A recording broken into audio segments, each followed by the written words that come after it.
Привет, друзья! Вы на канале Свистич. Меня зовут Ирина, и это канал о рукоделии и вышивке крестом. И давно мы с вами не общались, я за вами соскучилась, я надеюсь, это взаимно. У нас осень полностью вошла в свои права, у нас очень серо, у нас очень пасмурно, промозглая такая неприятная погода, каждый день идет дождь, и, в общем, ничего такого симпатичного на улице не происходит. И последнее, что я вам показывала в предыдущем видео, это была моя рождественская скатерть. Это был 11-й день, вот с таким прекрасным волынщиком, который в шотландской юбочке, с сумочкой, с этой волынкой. Это все так очень торжественно и красиво украшено бисером, украшены его гольфы кисточками прекрасными, пуговицами большими на его манжетах. Вот такие красивые пуговички на его манжетах, на его сумочке тоже вот такое украшение. Сами дудки какие прекрасные, с жемчужными, как это, фанфары. И, естественно, моя боль и гордость – это рамочка нескончаемая. И после такого великолепия, блеска и торжественности этой рождественской скатерти мне захотелось, не знаю, от того ли, что на улице такая промозглая погода и хочется уютно завернуться в плед, взять чашечку чаю с лимоном. Хотя мы здесь чай не очень пьем, но вот в такую погоду очень хочется выпить чашку чая и повышивать что-нибудь такое тоже уютное, домашнее, родное и близкое. И что же я взяла? Пока я достаю эту вышивку, вы угадаете. А я взяла... Кто угадал? Напишите мне. Кто угадал, что я возьму эту мишку? Что может быть более уютное, домашнее, чем Тедди? Мишка Тедди. У меня она идет под кодовым названием Мишка-модница. Ну, как она не модница? Вы посмотрите на эту кокетливую шляпку с сердечком. Вы посмотрите на эти пуговички. Они хоть бы какие-то там по пуговичке, а тут и кругленькая, и сердечко, и маленькая, и большая. Вот эта открыточка со своим любимым. Она, наверное, здесь в обнимочку. Не забудь меня никогда. Люби меня, как я тебя. Помните, как мы писали? А это, наверное, вот точно вот эта анкета, которую мы заполняли в детстве. В каком ты классе учишься, какой тебе мальчик нравится. Ну вот девчачье, все такое девчачье, все такое навевает ностальгию по детству. У меня, например, такие вот ассоциации с этим. И здесь вот какая-то тут медаль красивая, и лента вот здесь такая замечательная. И, конечно, розочки и сердечки везде. Открыточка вот тоже, наверное, здесь надо будет еще все доделать. И на этой мишке мне осталось, собственно, не так уж много. Мне осталось сделать бэкстич, ну как немного. Это единственный дизайн на данный момент, который я вышиваю по кросс-стич саге, и я могу вам примерно сказать статистику. Здесь бэкстича около 9000, по-моему, знаков. Ну, короче, прилично, очень даже, да, прилично. И я начала вышивать черным цветом. Черный бэкстич я дошила весь полностью. Здесь вот обшита черным I Love Teddy, это сердечко, и это как будто бы полосочка ткани вот такая пришита, на которой надпись. Это классная такая идея, мне она очень нравится. Потом это открытка, но все большие части, они практически все были обведены. Вот эта открытка черным была, вот эти сердечки черным бэком были обведены, лента, катушка, надписи вот эти на открытке тоже были черным цветом, вот здесь на катушке. Вы знаете, я только когда сделала бэкстич, я поняла, что это лента, намотанная на катушке, потому что сначала я не могла понять, что это за медаль какая-то. Ну вот теперь стало все ясно и понятно. Ну, я очень люблю этот сюжет. Я его, конечно, уже очень-очень долго мусолю, но по-другому и не скажешь. Но, тем не менее, он не перестает быть любимым и желанным. Так что взяла я второй тоже черного цвета, было там 3000 знаков, по-моему, бэкстича. И второй, самый большой, это был коричневый, вот которым я тоже начала обводить. Тоже 3000 знаков. И я, видимо, так настолько соскучилась за этим сюжетом, что я взяла его, и в первый вечер я сделала 2000 знаков. И я такая, юху, я сейчас быстренько его, быстренько и закончу. И если я за один вечер 2000 знаков сделала, то я так, с такими темпами быстро пойду вперед. Но не тут-то было. То ли я подутомилась от этого бэкстича, то ли эти фрузелки, которые я начала делать для разнообразия, чтобы менять как-то. В какой-то на следующий вечер я сделала только 200 значков этих, и я так загрустила, и что-то опечалилась. А потом я думаю, ну что же ты грустишь, душа моя?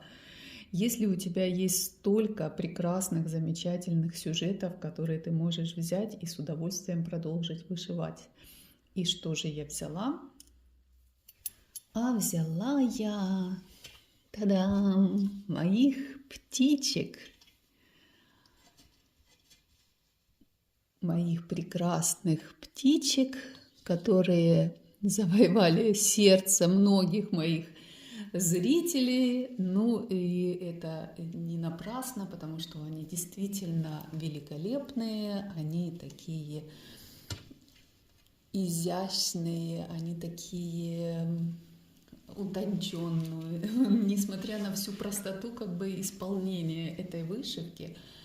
Она настолько элегантно выглядит, я вам, ну вот я надеюсь, вам видно все это, как и мне. Сейчас практически все цвета передаются так, как они есть на самом деле. И посмотрите на этих птичек, которые у меня появились. У меня был вышит вот этот кустик. Ну, я сейчас вам ставлю картиночку, что у меня было вышито. И вот что я вышила. И я вышила эти две птички. Они мне были похожи на цаплю. И, ну, наверное, все-таки это не цапля, у них носы вот такие. Я думаю, это все-таки какие-то фантазийные эти птички. Они очень красивые. У них вот такие носики. Они, если можете видеть, розовым цветом вышиты. Вот такие хохолочки, это желтым цветом. Сама птичка, она белым таким, ну, бежевым таким цветом вышита.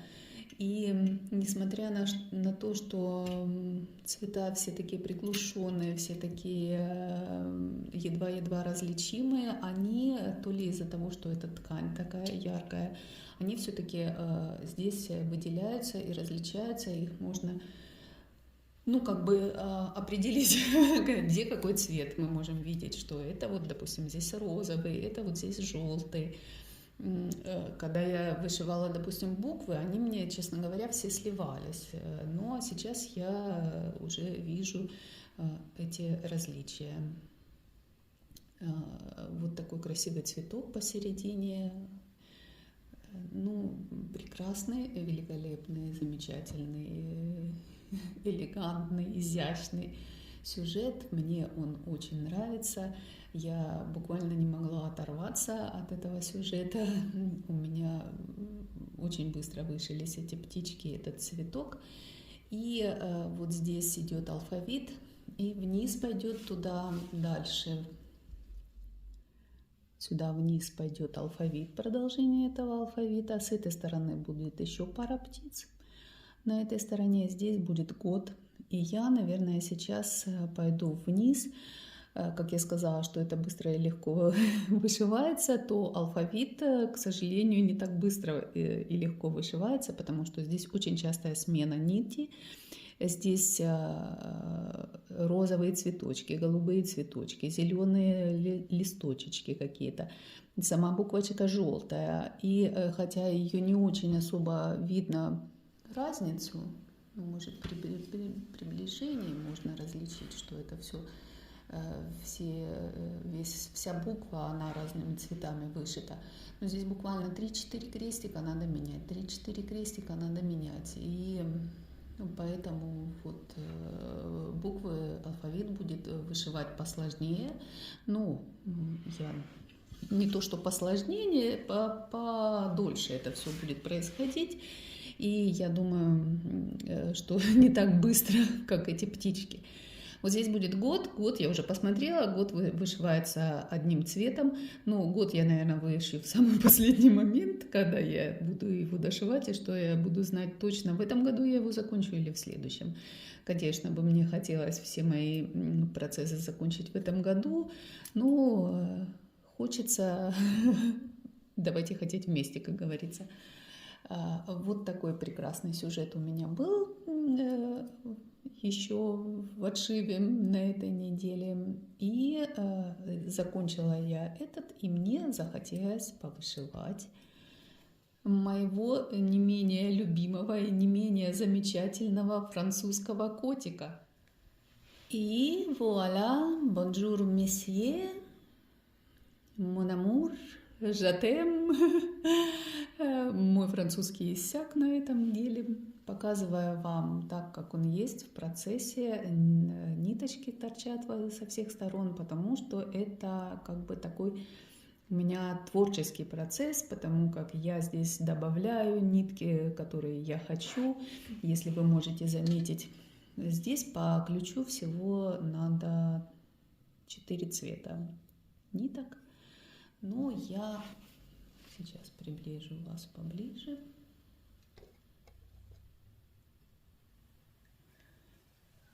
Я надеюсь, вам будет так лучше видно. Подставлю тыкву.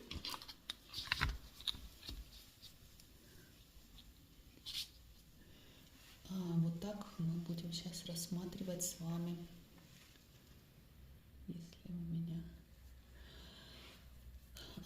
Вот, если вы можете видеть, я взяла еще одну более темную ниточку, чем у меня была. У меня была вот посветлее эта ниточка. Вот здесь я ее вышила ей. И вот здесь у меня некоторые, потому как, мне кажется, так он будет более ярким и интересным выглядеть.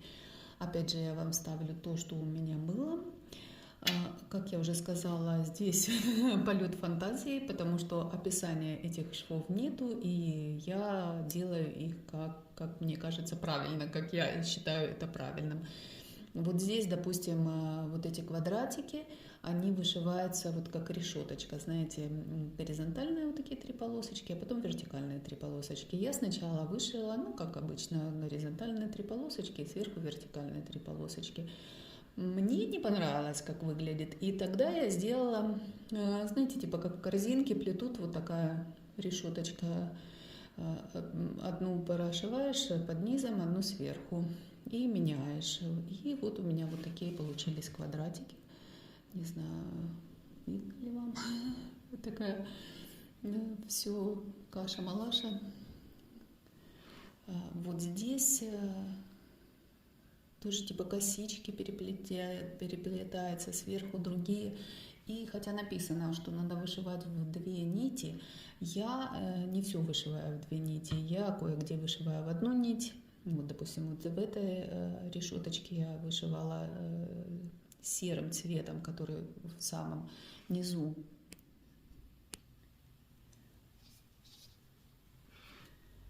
Вот серый цвет, он самый нижний слой у нее. Я его вышивала в 2 нити, а сверху вот этот розовый и какой у меня здесь зеленый, я эти вышивала в 1 ниточку, потому что когда ты начинаешь вышивать, он получается вообще все такое, оно и так все перемешанное, смешанное. А когда ты еще начинаешь все в 2 нити, ну, вообще получается ерунда какая-то. Вот этот шов очень красивый, мне он очень понравился. И опять же я его вышивала, вот этот шовчик, я его вышивала в 1 ниточку. Вот здесь идет, видите, решеточка опять снова. И опять я нижнюю, эта решеточка, она в самом низу, а здесь будет она перекрываться вот этим цветом. Вот здесь внутри будут крестики такие. И решеточку и крестики я буду делать в 2 нити, а потом здесь сверху вот эти пересечения будут прихватываться вот такими бисерочком. Это, естественно, я буду в 1 нить сшить. Потом вот этот элемент. На экране все сливается, в жизни она, опс, что это у меня тут упало? Моя конструкция вся завалилась. У меня такая беда-бедуленька приключилась. Я сломала свой штатив, который держит телефон, и теперь мне надо было сконструировать здесь из старого штатива. Он очень неудобный, и я сейчас буквой «Зю» рядом сижу, и, чтобы самой видеть, что я вам показываю, и снимать при этом. Ну, неважно, главное, чтобы это было все хорошо видно. Вот здесь, видите, это светлая нитка, ее практически не видно. Вот здесь вот такой, как паучок сделан, я даже не знаю, как назвать. И вот, наконец-то, я дошла до крестиков. Здесь, оказывается, не только шовчики, здесь есть крестики. Вот здесь вот несколько было крестиков, 3 ряда, по сколько тут, по 12, по 15 крестиков. И еще где-то я вышла, и вот здесь вот были крестики. Подождите, сейчас я пойду прибью кота. Не переживайте, ни один кот в процессе съемки не пострадал. Все выжили. Ну вот, на чем я остановилась. Я остановилась на том, что это очень интересный процесс, но очень трудоемкий. Он у меня занимает очень много времени, потому что начинается все с того, что хочу повышивать котика. Я беру схему, где-то с полчаса я просто тупо смотрю в эту схему, соображаю, с чего бы мне начать и откуда мне стартовать. Потом я начинаю делать что-то, потом я вижу, что нет, здесь это не туда, это как-то не очень красиво смотрится, я это все распускаю. Потом, ну, допустим, я начинаю 2 нитки, я вижу, что это слишком толсто, это некрасиво. Я распускаю, начинаю это делать в 1 нитку. Потом я думаю, нет, наверное, цвет все-таки надо другой взять. И я беру другой цвет, начинаю вышивать другим цветом. И тогда, когда мне уже нравится действительно все, что у меня вышилось и получилось, когда она мне нравится, тогда я оставляю и иду дальше. Поэтому, как вы видите, я надеюсь, я вставила где-то картинку, что у меня было и что я сделала. Я посидела это 2 вечера с этим котиком. Но, тем не менее, я думаю, что это будет очень интересная, очень интерьерная такая будет. Я это буду оформлять в раму, когда я его закончу. А я надеюсь, я его закончу все-таки. И еще одно, что я хотела сказать. Когда я покупала, мне почему-то в памяти осталось, что на выставке этот кот, он был крупнее, сам побольше. Там он... Надо пересмотреть видео и посмотреть, это мне кажется, или... Ну, я попросила, именно показала одна эту картинку, сказала, я хочу вот такого. И она мне дала именно этот набор. В набор, как вы помните, входили бисеры. И тут тут есть еще стеклярус здесь, вот, кстати, скоро пойдет этот стеклярус. И если он такой, этот меленький, это какой-то, это не Тоха и не Милхил, и это какой-то французский бисер. И он меленький, поэтому вроде как 28-й каунт, и написано, что вышивать на 28-м каунте. Ну вот, честно говоря, мне кажется, что было бы красивее, когда эти все шовчики вышиты на более крупном каунте. Я бы, наверное, на 25-м, если бы, ну, естественно, я это все распускать не буду, я буду продолжать это все на 28-м вышивать. Но вот девочки, вы некоторые купили мандалу тоже в этом стиле вышитые. Я бы вам рекомендовала вышивать на аккаунте побольше, чем 28-м, 28-м, 25-м, например. Ну, а там смотрите уж сами, как вам больше захочется. Вот такой французский месье у меня вырисовывается. Напишите свои впечатления от этого котика. Нравится вам, не нравится, вышивали бы вы такое, или бы не вышивали вы такое. В общем, поделитесь своими впечатлениями от такой вышивки. И что же дальше? И это даже не все. А дальше была моя кукуруза. И вы знаете, я уже жалею то, что я не взяла вот ту ткань, которую я вам показывала,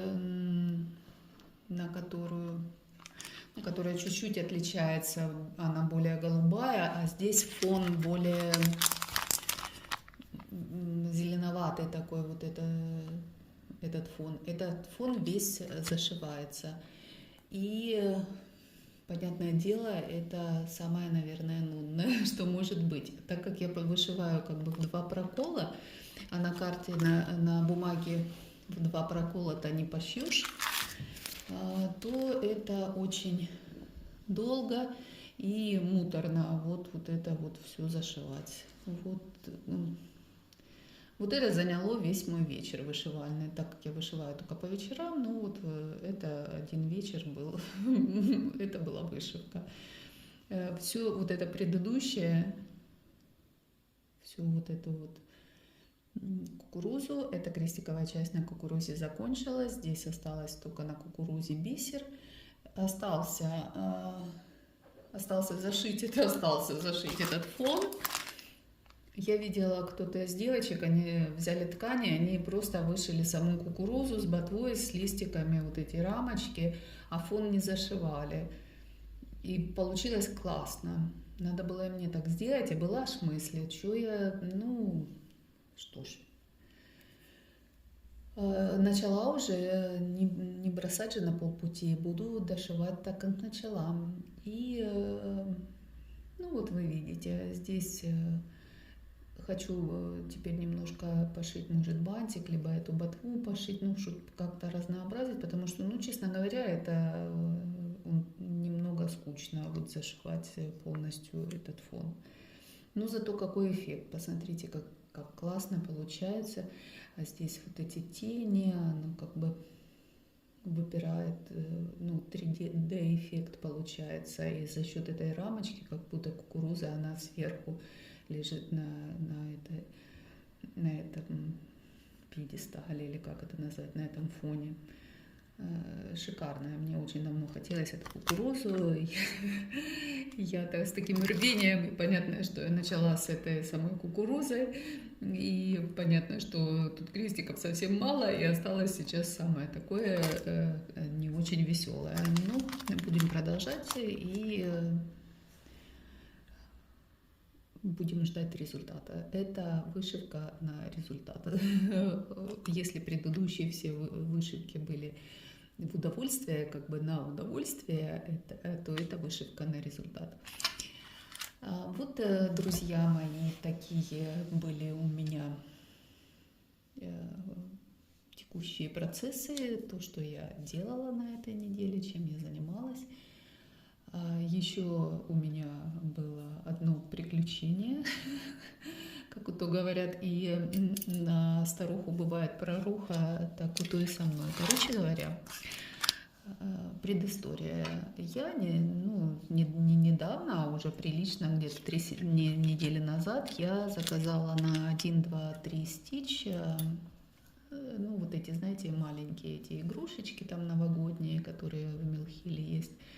Думаю, у меня же дерево теперь есть, мне теперь на это дерево надо что-то вешать. Ну, и, короче говоря, я на 1, 2, 3 стич заказала эти милхиловские маленькие игрушечки.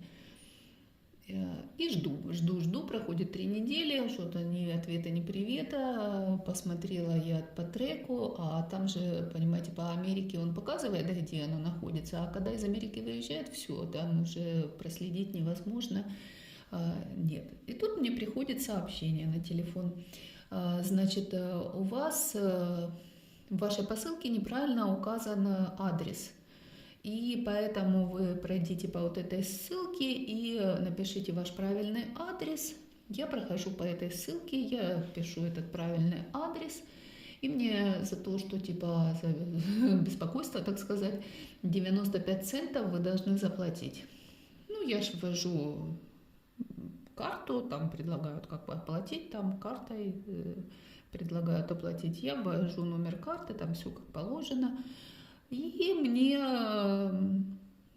проходит там какое-то время, и мне пишет: ваш платеж не прошел, введите другую карту. Мне как-то это стало подозрительным, что значит мой платеж не прошел. Я знаю четко, что у меня на карте есть деньги, и такого не может быть.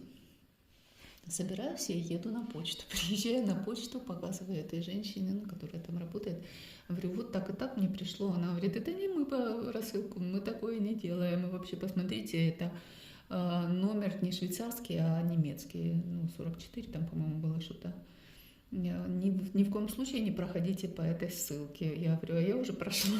Она говорит, и что там? Я говорю, ввести адрес и карту. Она, и что? Я говорю, карта не проходит. Она, звоните в банк, потому что, чтобы вас как это афера или как это называется? Развод лохов это называется. Извините.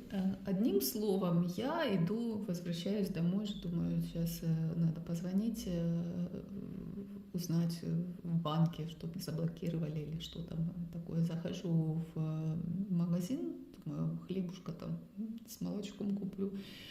Платить картой, карта заблокирована, не проходит платеж. Короче говоря, прибегаю я домой, язык на плече, давай бегом звонить в этот банк и говорить. Там они спросили имя, фамилия, как обычно, проверка, что это, ты звонишь по этой карте, владелец этой карты. И потом они говорят, да, мы заблокировали там подозрительный какой-то сайт. Представляете, хорошо, что у нас эти банки, они все такие подозрительные, они блокируют сразу моментально. Я помню прекрасно, я первый раз на Украину, допустим, мне очень тяжело, это очень мало.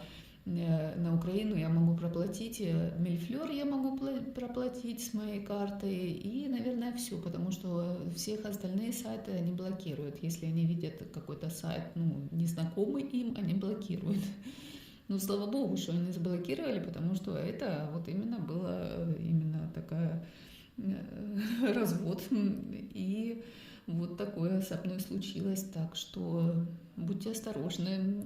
Я не знаю, у вас такие же подозрительные банки. Если у вас не такие подозрительные банки, то надо быть вам подозрительными, потому что вот так вот снимают деньги. Она мне еще, эта женщина банковская, сказала, что пытались сделать проплату с Apple Play, а у меня телефон Samsung. Это наверняка это вот те, которые и хотели эти деньги с моей картой скачать.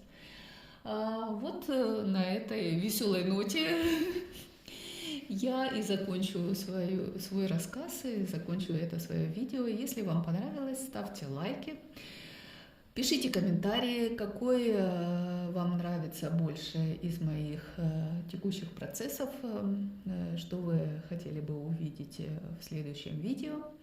А я с вами прощаюсь до следующего видео. Всем пока-пока!